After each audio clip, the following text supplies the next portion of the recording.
Hey, hey, hey, rise and shine. It is Green Nurse time.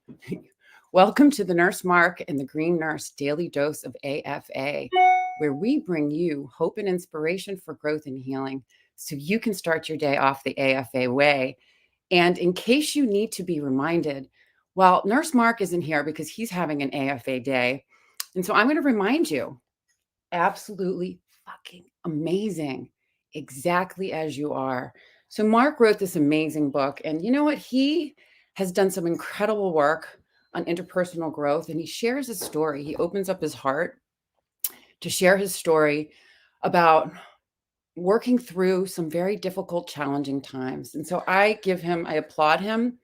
Thank you for writing this book. It's powerful. I carry it wherever I go. And he brings in multiple different tools to teach people about the endocannabinoid system and how to work through challenges. So it's a really great book. I highly recommend it. Nurse Mark, I missed you this morning. Hope you're having an AFA day. And what do we do here? What do we do here every morning?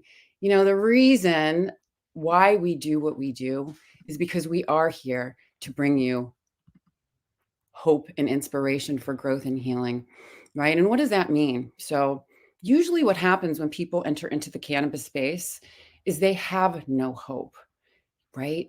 It's their last ditch effort. They've tried everything, they've tried multiple pharmaceuticals. And, literally, even in my own personal story, I see people when they're circling the drain of despair. And so, basically, with that, what we do is we teach through compassion and kindness and empathy. We reach patients where they are. And so patients that come to us, once they start to experience cannabis, they get that hope. And that hope allows them to look at things from a different perspective, right? Things shift. Really, what is a miracle? A miracle is that aha moment when it just makes sense. And so, with that hope, what happens? Well, the spirit of plant medicine comes trickling right into our bodies, and it allows us to be inspired. And when you're inspired, you're in spirit. And when you can quiet that loud voice inside your head, what happens, right? The voice of spirit comes forth, gives you a different perspective, and allows you to process emotion in a way where you're going to love yourself, take care of yourself, self love. And then in that respect, it's going to help you to love others. So, hope and inspiration, being inspired, growth, G for growth. Growing in health. How do you grow in health? Well, you actually take these concepts and you put them into action. So they're action oriented. So when you're growing, you're actually moving. And so very, very similar. Cannabis allows so many different people to grow in health because it works on multiple different systems at the same time. HIGH, the final letter in high, right, is it brings healing. And healing isn't the absence of illness or disease. Healing is doing the best you can with what you have right here, right now. So we are here to decrease stigma around what it means to feel good and be high. And being high doesn't mean being impaired unless you choose it to be so. So here we are on, what do we got here? September 3rd, Friday, the only September 3rd we're ever going to have. And Mark generally starts the day off with the daily love. And I'm just going to pull up here and say hi to everyone. Good morning. Good morning, Carrie Lee. Thank you for joining in. If anyone else is out there in Facebook land, please say hello because I'm trying to navigate. I miss Mark. He helps me get through these because he helps me to be AFA. He reminds me that I'm AFA, and we usually crush the show. So this is me working through my own anxiety of being alone and doing this on by myself. So I got this, and I appreciate you all being here. Hi, Annette. Hi, Eric. Hi, Carrie Lee. All right. So here I am going to move right along. Welcome to the show. The Green Nurse. There we go. Plug. Hope and inspiration for growth and healing. And then, of course, my favorite subject, the community, right? The community is so, so important. And the reason why I love the community, number one, is because it's uncensored. Number two, it's private. Number three, you have access to multiple providers. You have access to other patients, and you have access to nurses. All of our podcasts are there. There's a free introductory to cannabis course right in the community, free patient portal, free patient support group, free monthly webinar, and a free book club. And you don't even need to own the book. How cool is that? So Elizabeth Mack wrote Cannabis for Health, Becoming a Coach. And we've been utilizing a lot of her material in our shows because her material is it's very broad. It brings in multiple different concepts, and she brings in research, and her programs, they're outstanding. And so what we're doing in the community is we're bringing everyone together, unity consciousness, to help one another, to educate and empower, right? And to really help not only patients, but providers and nurses to get information that they need in an uncensored community. And we're there, we can answer all your questions. So there I go. I'm plugging the Green Nurse Holistic Caring community. Thank you, Elizabeth Mack, for putting it together. And thank you for inviting the green nurses into their new home. So let's get to the daily love. The daily love. So Mark generally picks something from different spiritual books, and I have the exact same books that he does. So I love it when he chooses, because it brings me back to different concepts and different principles. So just to look at different things that I've actually may look at differently. So I don't have a book today, but I'm going to read from my little angel calendar. And these are just little, I call them hugs and nugs from the angels. And it's just a nice reminder just to think about things a little bit differently. So September 3rd, angel message is this: no matter what, you can always count on our unconditional and continuous love. There you go. No matter what, you can always count on our unconditional and continuous love. So here's what that means to me. Okay. And I'm going to bring up a subject. I'm going to talk about compassion and empathy for people, both people that are perpetrators and victims of certain particular instances. So when we're taught as nurses, right? Think about this as nurses. The essence of nursing is human caring. And that's caring for the entire experience, mind, body, spirit, bio, psychosocial, spiritual, right? And so what does that really mean? So when we're in a situation, when a clinician, a patient, someone becomes violent, even people in the community. So I think you all know, and I shared that someone tried to break into my house on Wednesday night. And basically, the interesting thing is that I was triggered in a way that it brought back all of my traumas. But what did kindness and compassion look like at that moment? Well, I'm going to tell you right away, there was none at first, because I was triggered into a visceral response with all of the different traumas that I've experienced: being stalked, someone breaking into my home at 16, being trapped in a room, not being able to get out. I was robbed and got stabbed trying to protect my bag. I was stalked. I was threatened to be killed in front of my children. And then when I was at the age of 41, someone was trying to break into my home and climb through a window. So hence, what happened in that moment in time when this woman was trying to break into my home, that created an experience where I went back to all of the other traumas that I experienced, and I went into fight or flight. So I know myself, because I've done the trauma recovery work. My experience when I go into trauma, it's either fight, flight, freeze, collapse. I fight. And, and that's me being honest, open, and real.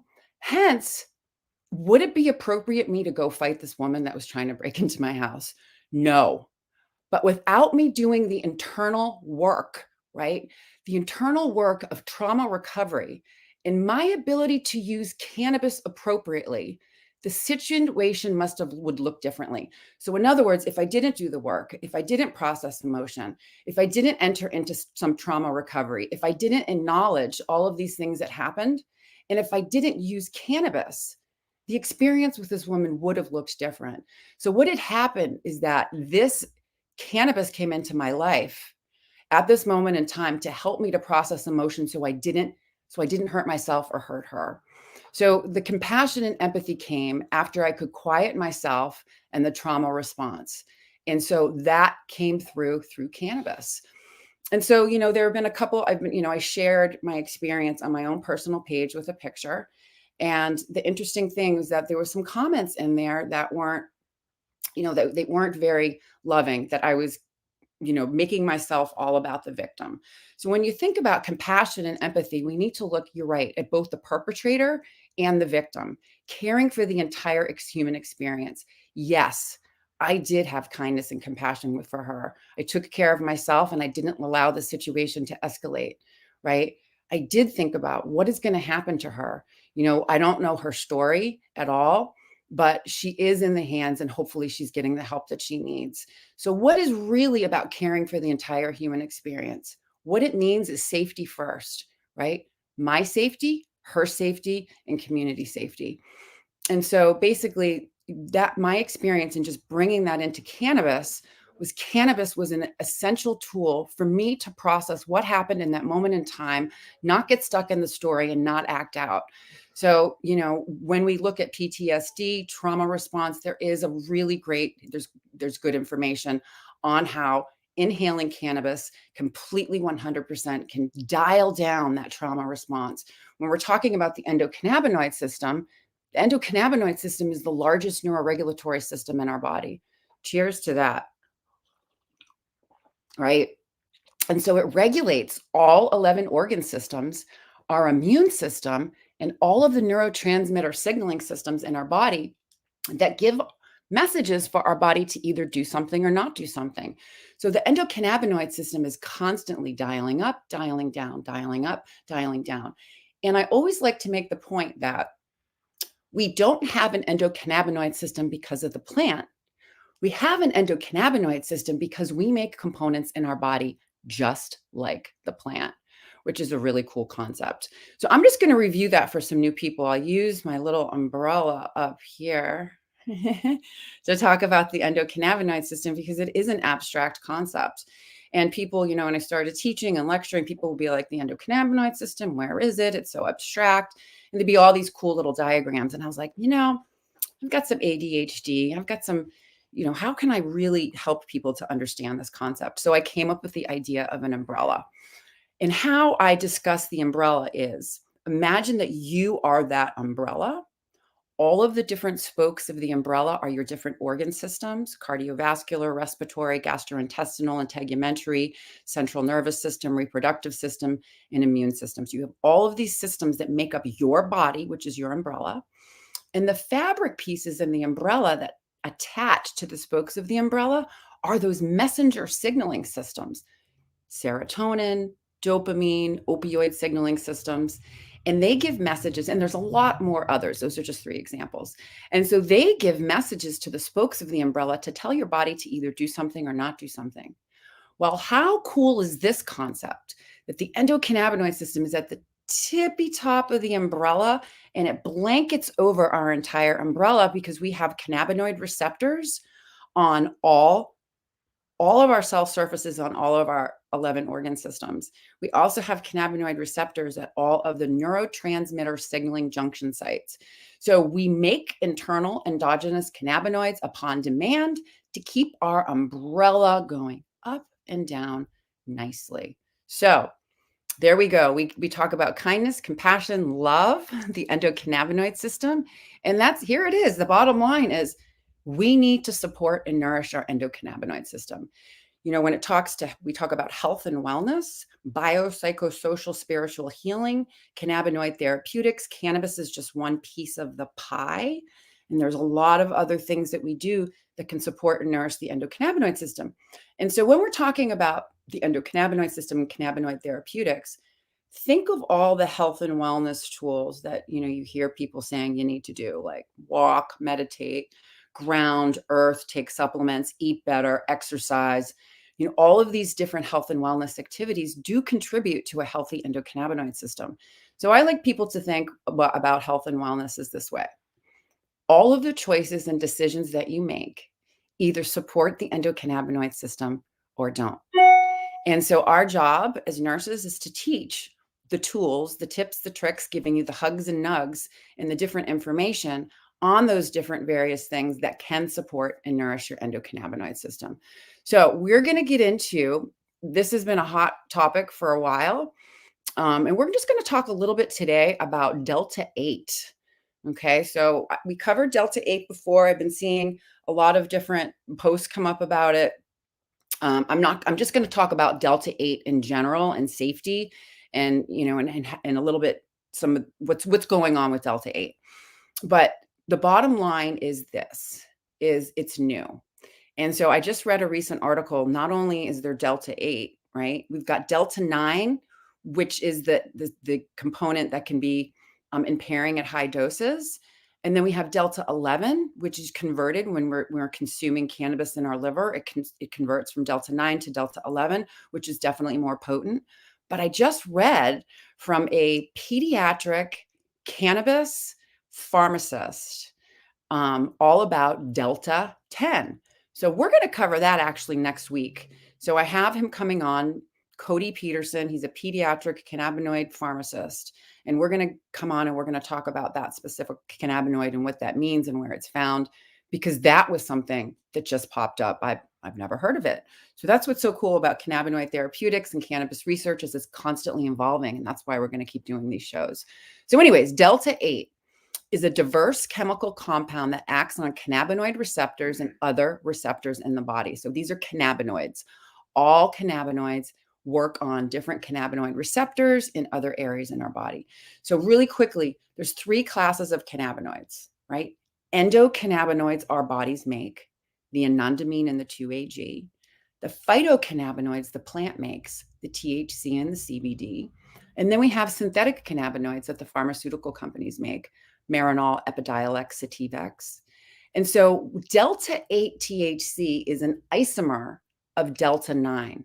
So what does that mean? What's an isomer? So an isomer refers to at least 2 molecules that have the same constituent atoms, but have different arrangement of atoms, such as bonding, shape, orientation of atoms. So I'm going to make an analogy of earrings, right?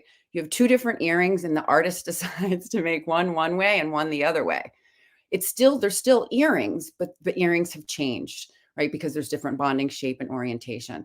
And they actually do, right? Delta 8 is analogy of Delta 9 with the anti-nausea, anti-anxiety, analgesic, appetite stimulating properties, and neuroprotective properties.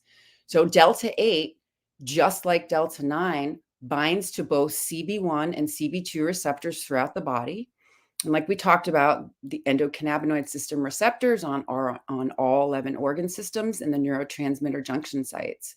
So Delta 8 offers euphoria without anxiety because it has a lower psychotropic potency than Delta 9, right? So how I like to look at Delta 8 is Delta 8 is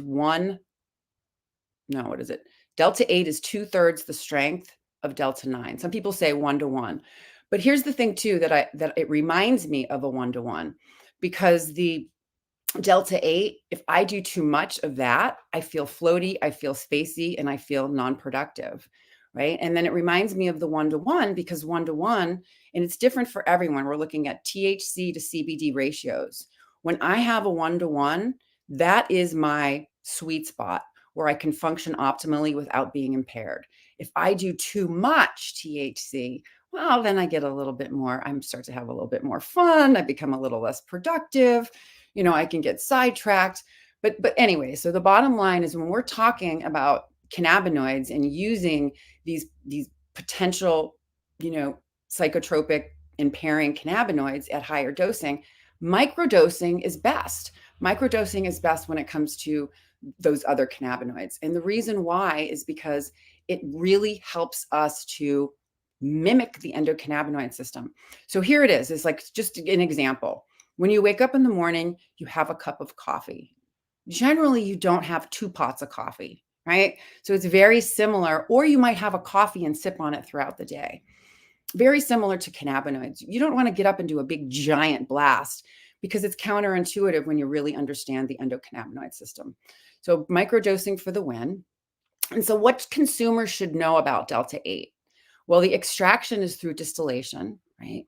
And the distillate benefits for both medical and adult use, there are components that can be beneficial, right? So more around Delta 8 is it's a flower. So basically it can be so when we talk about cannabis plant, right? When we talk about hemp and cannabis, the only difference between them has to do with the amount of THC. So if it's less than 0.3 THC, they call it hemp. If it's greater than 0.3 THC, it's cannabis. So cannabis flower contains less than 1% of delta-8 THC. So obtaining substantial amount can only be done through extraction, isolation, conversion, and refinement of the cannabis flower. So less psychoactivity of delta-9. Delta-8 is 2/3 the strength of delta-9. Like I said, it connects to both the CB1 and the CB2 receptors. So here's the interesting thing. There is a study that I'm going to review after I take a sip of joy. If everyone has some joy today, take a sip of joy down the hatch. So the study with Dr. Raphael Mechoulam in 1995 at Hebrew University in Jerusalem. So delta-8 THC was administered to 8 children ranging from 3 to 13 years old with various hematological cancers. So these children had been treated with different drugs, for example, chemotherapy, other different types of chemotherapy agents, and multiple other pharmaceuticals. So these children have been treated with different drugs for 8 months prior to treatment with delta-8 THC. The delta-8 THC treatment started 2 hours before each session of each chemotherapy and continued every 6 hours for 24 hours. So here you go. You ready for this? With the treatment, vomiting was completely prevented and side effects were reported negligible. There was complete success in preventing vomiting, 100% success, regardless of the cancer protocol that was used. So that is a really important concept to think about. Delta-8 can be less impairing. It did work to mitigate side effects of the traditional drugs, and there was a 100% success rate in preventing vomiting. That's huge. Vomiting can be debilitating. It's horrible, and especially, the anticipatory. So this is just another component of just thinking about how cannabinoids are evolving and what might be good for who. So 2 other studies. 1975, this is interesting. The National Cancer Institute found that delta-8, as well as delta-9 THC and CBN, had the ability to stop tumor growth. All right, you ready for this truth bomb? This is a good one. So I've been taking care of a patient for the past 4 years who has been, I'm not going to say the word cured, but her cancer is completely gone. She was on hospice. She had stage 4 pancreatic cancer. She failed chemo, failed radiation. They could not resect the tumor. So she started on cannabis, not a lot. She did do THC at night, CBD in the daytime. 5 months later, the cancer's gone and she's still alive. So last year, she didn't tell me this until this year. Her husband was diagnosed with cancer. And so we had actually transferred Marta over to a little bit lower of delta. We actually started adding a little bit for the daytime because of anxiety, because she started to have some issues, adding a little bit of delta-8. We had a formulator that formulated, there was test results. And so she was having good results with that. Well, what I didn't know is that she started treating her husband with the delta-8 because he found it to be manageable. He could take microdoses during the day. It decreased his anxiety. It decreased his side effects from the traditional medications that they were giving him. And I just found out that he too is cancer-free.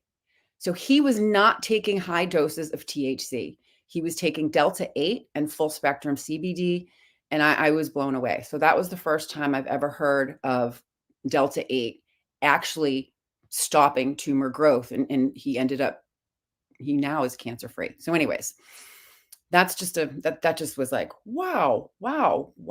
This is an anecdotal story. And anecdotal stories is really what should be fueling the research. Okay, in 2004, there was a mouse study and found that low doses of delta-8 increased food consumption and tendency to improve cognitive function without the side effects typically associated with THC. So I don't know how they studied cognitive function in mice, but it's something to think about, right? So improving cognitive function without side effects. So maybe their behavior was optimized without, the mouses not being impaired. But anyways, and they ate more. So that's good news. So anyway, so studies suggest that low doses of delta-8 can help treat nausea, eating disorders, and cachexia, which is muscle wasting due to starvation. The legality is extremely complicated when it comes to delta-8. Delta-8 is legal if it's derived from hemp, and it only exists in fractions of a percent. Synthetic Delta 8 is by altering CBD into Delta 8, and CBD can be obtained from hemp and cannabis. So CBD can be synthetically altered into Delta 8. And so a lot of, manufacturers, it's very cost effective to wholesale. The process is federally banned. Delta 8 is the bridge between the hemp industry and the cannabis industry, as it can be used recreationally, not just medicinally. And the Delta 8 is sometimes really beneficial for some patients that are afraid of starting off. Usually, sometimes what I've seen patients do that are really, really new is they go slow, start low, go slow. The older folks, they go from broad spectrum to full spectrum to adding a little Delta 8 to adding a little Delta 9. And their protocols change because it's all about what? Feeling good. It's all about, right? Decreasing symptoms. The goal of patients that are really sick and suffering with cannabis is to relieve symptoms and improve quality of life. It's not to be blitzed and stoned and not doing everything. Granted, I don't mind being elevated every now and then because it is fun, but the purpose of medicinal cannabis is to act as medicine to help people get to a better quality of life. So Delta 8 can be it can be used for multiple different purposes. Higher doses of Delta 8 can be a little impairing and floaty. The other thing with Delta 8 too is that it's cheaper than THC. A gram of concentrate online, when we were doing some research. So grams of concentrate was $30. So if you think about THC in the dispensaries, if you're getting a concentrate, a shatter, or a butter, or any dabbable things, that can be as high as $60, $70. And then the same with vape cartridges. And anyway, so the top Delta 8 strains and this is where I found in Cannakeys, which was really interesting. Cannakeys did have an entire section on Delta 8. And what we use Cannakeys for is to bring in research, to bring in substantiation. It's constantly being updated with the most current information. And so in their profile of their education on Delta 8, and that's where I got this information from, is they said that the top Delta 8 strains were Girl Scout cookies, Skittles, Apple Jacks, Blue Dream, and White Runts. And I have inhaled all of those, although I haven't inhaled that type of Delta 8. So here we go, y'all. It's Friday. It is Friday, right before the holiday weekend. So happy you joined me. Let me go and see if there's any comments, because like I said, I'm used to Mark helping me out with this, and want to say hello to everyone. God, I hope you guys have a great weekend. I am taking some time off. All right, Kathleen, Annette, Jamie. Good morning, Jamie, Russ, Brian, Nicole, Annette. You guys are also awesome, and we're really happy to have you here today. I'm going to be doing a little bit of work this morning. I'm going to be circulating some more media that we had recorded on Monday. I think you're all going to be really excited to see it. Amadeus created a really nice piece for us, and I can't wait to share it with you. And so as we go into this holiday weekend, I want you all to think about compassion and empathy for all people that you come in contact with today, right? And to think about what that looks like, right? You have to have kindness and compassion for yourself first, and then it's easier to have that with others. So y'all have a fabulous, fabulous weekend. And we'll see you all on Monday. And remember, you're all AFA. I hope Nurse Mark and Nurse Jamie have an amazing weekend. And really, remember what it's all about. It's about living your best life and helping others do the same. All right, I'll see you all next week.